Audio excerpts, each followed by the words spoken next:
শীতের দুপুরে মিঠে রোদ গায়ে মেখে গ্রাম বাংলার অনিন্দ্য সুন্দর সৌন্দর্য আস্বাদন করতে করতে আমরা চলে গিয়েছিলাম শিয়ালদা সাউথ সেকশনের ক্যানিং লাইনের চম্পাহাটির জাফরপুর কাশীনাথ হাই স্কুলের পাশে পালপাড়ায় দেখে নিতে ঐতিহ্যশালী মন্দাকিনী পুতুলের যে পরম্পরা এই পালপাড়া আজও বিভিন্ন প্রতিকূলতার মধ্যে টিকিয়ে রেখেছে।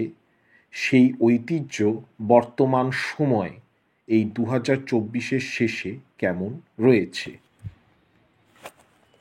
পুতুল নেবে গো পুতুলের আরও একটি পর্বে আপনাদের স্বাগত জানাই। আজকে আমরা তুলে ধরব দক্ষিণ 24 পরগনা জেলার চম্পাহাটির জাফরপুর পালপাড়ার মন্দাকিনী পুতুল।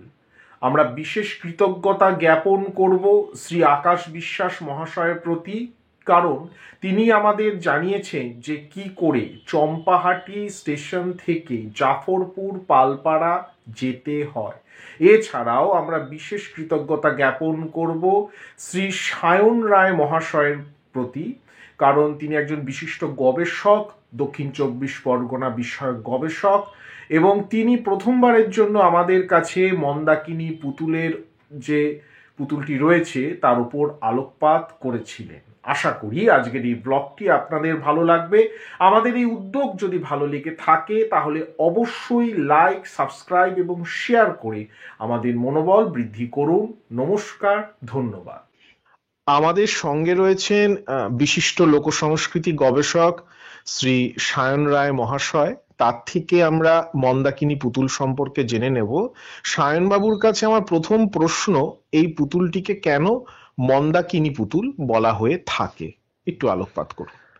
হ্যাঁ, মন্দাকিনী পুতুল বলা হয়ে থাকে, এইটা ওখানকার স্থানীয় নাম হিসাবেও হতে পারে, কারণ ওখানে অঞ্চলে বাচ্চারা বা এরকমই প্রচলিত আছে যেটা মন্দাকিনী বা মন্দাকিনী কোনো রানী ওই অঞ্চলেরই জমিদারের স্ত্রী, তার নাম অনুসারেই হওয়ার সম্ভাবনাই বেশি। মানে সাউথ কোরিয়া অঞ্চলের বন্দ্যোপাধ্যায় পরিবার, সেখানের মন্দাকিনী নামের কোনো নয় সেখানকার জমিদারের পুত্রবধূ বা সেই পরিবারের কোনো রানী ছিলেন, নয় কোনো মন্দাকিনী নামের কোনো বাইজিও থাকতে পারে, এটাও প্রচলিত আছে ওই অঞ্চলে। তার নামানুসারেই ওখানে মন্দাকিনী এই রানী পুতুলটি তৈরি করা হয়েছিল। আর বন্দ্যোপাধ্যায় পরিবার মানে গড়িয়া অঞ্চলে জমিদার বাড়ি, তাই তো? মানে সাউথ কোরিয়া অঞ্চলে জমিদার পরিবারেরই এই পুতুলের সাথে কিছুটা সংযুক্ত, মানে যেটা সঠিকভাবে বলা না গেলে এটা একটা কিছুটা আভাস পাওয়া যায় যে ওই পরিবারের কোনো এক মানে পরিবারের পুত্রবধূ বা গৃহবধূর নামানুসারে এই পুতুলটার নামকরণ করা হয়েছিল এক সময়। এবং তুমি বললে, মানে আপনি বললেন যে বাইজি, যেটা ঠিক আছে, মানে সেটাও হতে পারে, সঠিকভাবে অনুমান করা যায় না যে মন্দাকিনী নামটা অ্যাকচুয়ালি কোথা থেকে আসছে বা এই ধরনের পুতুলটার নাম হওয়া উচিত মন্দাকিনী, এটা একটা প্রচলিতই একটা মানুষের মুখ থেকে ছড়িয়ে পড়েছে, এইভাবেই এসেছে হয়তো। আর চম্পাহাটির জাফরপুর পালপাড়ায় আনুমানিক ক দশক ধরে এই পুতুলটি তৈরি হচ্ছে বা ক শতাব্দী ধরে, আপনি যদি একটু আলোকপাত করেন। বলা যায় যে ঊনবিংশ শতাব্দী থেকেই, সম্ভবত ঊনবিংশ শতাব্দীর মধ্যভাগ বা প্রথম থেকেই এই পুতুলটার মন্দাকিনী পুতুল চলে আসছে। এখানে হীরালাল পাল যিনি ছিলেন, তিনি প্রয়াত হীরালাল পাল, তারই বানানো এই মন্দাকিনী পুতুল প্রথমে উল্লেখ করেছিলেন হোটোর গ্রামের পুতুল গবেষক, ওনার নাম হচ্ছেন পরিমল চক্রবর্তী মহাশয়। তিনি প্রথম উল্লেখ করেছিলেন এই মানে মন্দাকিনী পুতুলটার কথা। মানে জাফরপুর অঞ্চলের, সোনারপুর থানা জাফরপুর অঞ্চলে এই পরিমল চক্রবর্তী মহাশয় উল্লেখ করলেন যে ওখানে এক প্রকার রানী পুতুল পাওয়া যায়, এক ধরনের রানী পুতুল পাওয়া যায় যার নাম হচ্ছেন পদ্মা রানী বা পদ্মরানী নাম ছিল, মানে উনি সেটা উল্লেখ করেছিলেন। সেই সূত্র ধরেই সেখানে গিয়ে উপস্থিত হই আমরা কয়েকজন। সেখান থেকে আমি তখন যে রানী পুতুলটা পেলাম তার নাম হলো মানে মন্দাকিনী পুতুল। আমি পদ্মারানী বলে কোনো পুতুলের নাম ওখানে পাইনি খুঁজে, এটাই আমি মানে জানতে পেরেছিলাম, সেইভাবে আমরা যাতায়াত গিয়েছিলাম ওখানে।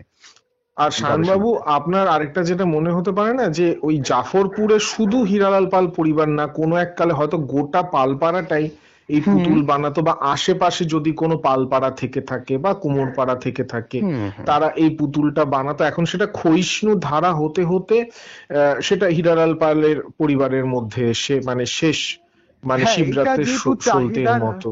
এটা যেহেতু চাহিদার অভাবে আস্তে আস্তে এই পুতুলটা নেওয়ার যে তাগিদ, মানে পরবর্তীকালে যে এতটা সোশ্যাল মিডিয়া এতটা সক্রিয় হয়ে গেছে, বাচ্চারা খেলনা হিসেবে পুতুলকে ছেড়ে দিয়ে মোবাইল, ইনস্ট্রুমেন্ট, বিভিন্ন জিনিসপত্র নিয়ে নাড়াচাড়া করছে, সেই হিসাবে এই পুতুলের কদরটা আস্তে আস্তে কমতে শুরু করেছে। সেই দিক থেকে দেখতে গেলে পুতুলের চাহিদা কমেছে, সেই হিসাবে এই রানী পুতুল বা মেয়ে পুতুল, এই জাতীয় মেয়ে পুতুলগুলো, এই পোড়ামাটির মেয়ে পুতুলগুলোর চাহিদা তুলনামূলক অনেকটাই কমে গেছে। একমাত্র ওই পরিবারই, মানে হীরালাল পাল পরিবারেরই একমাত্র এই পুতুলটাকে বাঁচিয়ে রেখেছে। আরেকজন পাল বানাতেন, তার নাম হচ্ছে ভুন্ডুল পাল। এই নামটাই হবে সম্ভবত। ওই ভুন্ডুল পালের বাড়িতেও এই রানী পুতুল তৈরি হতো এক সময়।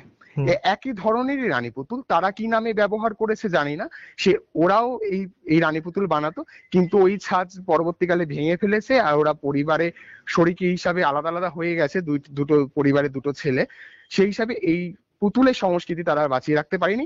একমাত্র হীরালাল পাল পরিবারেরই তার পুত্রবধূ এই পুতুলটাকে বাঁচিয়ে রেখেছে, কোন রকমে টিকিয়ে রেখেছে। আর ওখানকার কাইতিনির হাটে এই বছরের ওই সময়টাতেই বিশেষ করে এই রানী পুতুলটা পাওয়া যায়, মানে চাহিদাটা আছে। ওটা বন বিবির, হয়তো বিবিমার মেলা বলা হয়। ওই কাইতিনির হাটে বিবিমার থান আছে, সেই বিবিমার থানেরই প্রাচীন থান, সেইখানেরই একটা সংস্কৃতি বা মাতৃকা আরাধনার সাথে যুক্ত কিনা এই রানী পুতুল বা এই জাতীয় পুতুল, সেটা বলাটা খুব মুশকিল, সেটা আরো গবেষণার সাপেক্ষ আছে। মানে কাইতিনির হাটে এই পুতুলটি মূলত পাওয়া যায়, ঠিক আছে? কাইতিনি হাটেই, ওটা ফাল্গুন বা চৈত্র মাসেরই কোনো এই কৃষ্ণ পক্ষের তিথিতে বা শুক্লপক্ষের তিথিতে, আর তোমার প্রত্যেক বৃহস্পতিবার আর বোধহয় রবিবার কোনো একটা সময়, এই সময়তে ওই কাইতিনি হাটে এই মেলাতে ওই রানী পুতুলের চাহিদা। ওই একটা পরিবারই বসে এখন, আর আগে অন্য আরো অনেক দু একটা হয়তো ঘর থাকলেও থাকতে পারতো, সেরকম ভাবে জানতে আমি পারিনি। আর মন্দাকিনী ছাড়াও আমি দেখলাম যে ওখানে আরেকটা পুতুল রয়েছে যেটাকে ওনারা মেয়ে পুতুল বলছে, যেটা দেখতে অনেকটা রানী পুতুলের মতো। এই বিষয়ে যদি একটু আলোকপাত করেন, সেটাকে ওরা আবার মন্দাকিনী বলছে না। হ্যাঁ, সেই পুতুলটা আমার মনে হয় সেই পুতুলের ছাঁচটা নয় আগের নয় পরের। আমরা অসংখ্য ধন্যবাদ জানাই গবেষক সায়ন রায় মহাশয়কে তার মূল্যবান সময় এবং বক্তব্য দিয়ে আমাদেরকে সমৃদ্ধ করার জন্য। আশা করি আজকের এই ভিডিওটি আপনাদের ভালো লেগেছে। নমস্কার, ধন্যবাদ।